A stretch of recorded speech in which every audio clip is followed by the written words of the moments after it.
One of the biggest mental health topics that is swirling around the globe today during the COVID-19 pandemic is grief.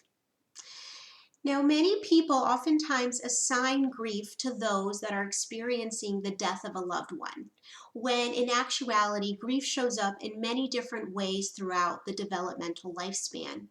Specifically, during this stay-at-home directive and during these times of uncertainty, there haven't been or hasn't been one person that hasn't shared with me a story or an experience about their grief.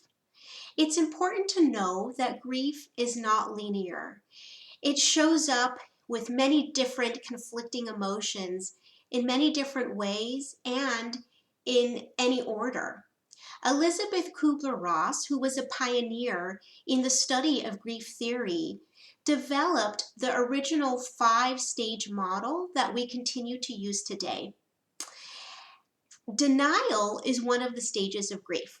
When one experiences denial, they are experiencing not wanting to believe what's happening, perhaps not wanting to believe the reality of the situation.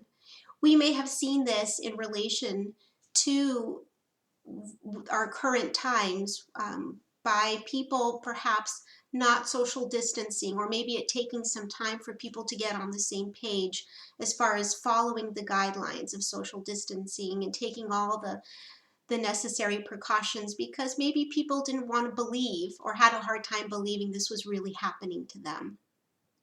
Another stage of grief is anger. Oftentimes people experience anger, or they are experiencing their pain, but then redirect their pain by being angry at others or perhaps the world at large. Some people may be saying or have experienced things like, this shouldn't have happened, we could have prevented this is wrong, this shouldn't be happening to me. Another stage of grief is bargaining.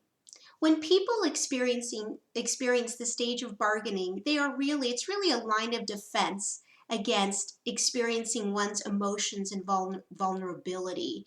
It's really delaying the sadness and the pain. And when that happens, some of you may have said this or have experienced this feeling of, well, maybe if I just stay at home for the next month, then my life can return back to normal, right? Another stage of grief is depression. Now, depression is really that experience of being with one's emotions, almost embracing the heaviness, the sadness, the pain of the feelings that one is experiencing. And the final stage of grief is acceptance. When one experiences acceptance, they are still experiencing their emotions, yet at the same time, they've come to terms with the reality of the situation and perhaps are trying to understand or give it meaning in their life.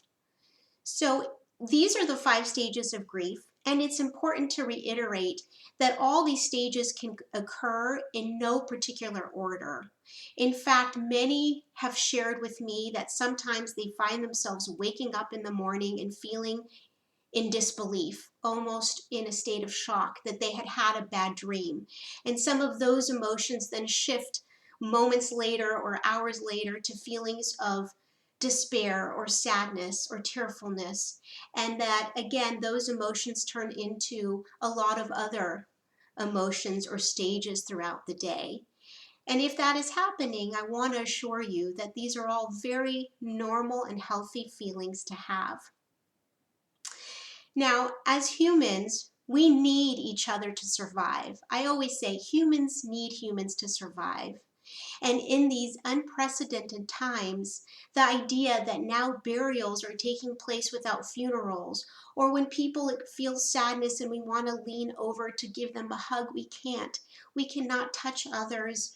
We are being told and that we need to distance, and we cannot be in the close proximity that we would like to be.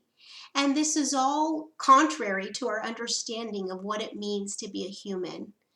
Grief is a time of connection, and now we must learn to use one of the most powerful tools we have to connect with other people, which is our voice. We must share, we must talk, we must hear, we must be with each other and comfort each other with our words. We are all grieving collectively.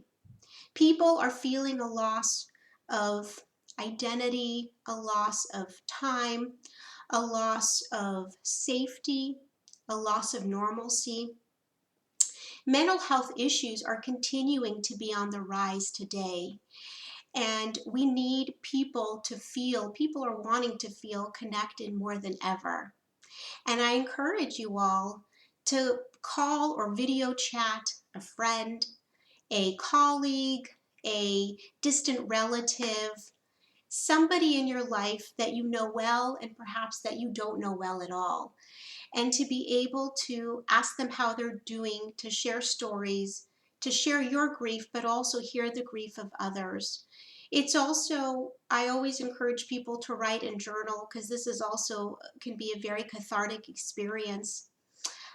I encourage you all to feel your emotions.